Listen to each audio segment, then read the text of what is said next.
Hello friends, Paul, the author of the letter of Galatians, spends a large part of his letter explaining what it means to live by the Spirit of God. In Galatians 5, he describes what it looks like for Christians to live according to the Spirit, and also what it looks like to live apart from the Spirit. Writing in Galatians 5:16, he says, "So I say, walk by the Spirit, and you will not gratify the desires of the flesh.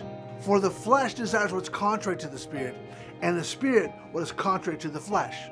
One of the key distinctions for those who live according to the fruit of the Spirit of God is that they produce a certain quality, external qualities. Paul calls these fruit of the Spirit.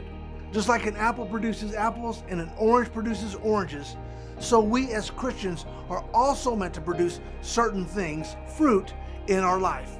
Paul lists 9 character traits, qualities that should be evident in the life of someone walking according to God's ways. Just like the fruit of a tree is not meant for the tree itself, but for others, so also the fruit of the Spirit as a follower of Jesus Christ is not meant just for ourselves, but for others. We're to love one another, take joy in one another, have peace with one another, and be patient with one another. We're to be kind to one another and to do good to one another, be gentle with one another, and remain faithful to one another. And finally, to demonstrate self-control with one another. The fruit of the Spirit are meant to be grown in us and harvested within our community, rather than isolation. We were created for a relationship with God and a relationship with others. Take a look at the list of the fruit of the Spirit as described in Galatians 5.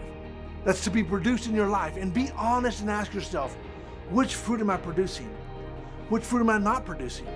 And why am I not producing it? Then take note of the small steps you can begin to take today to grow closer to God in those areas of life and produce more fruit for others to see and to receive.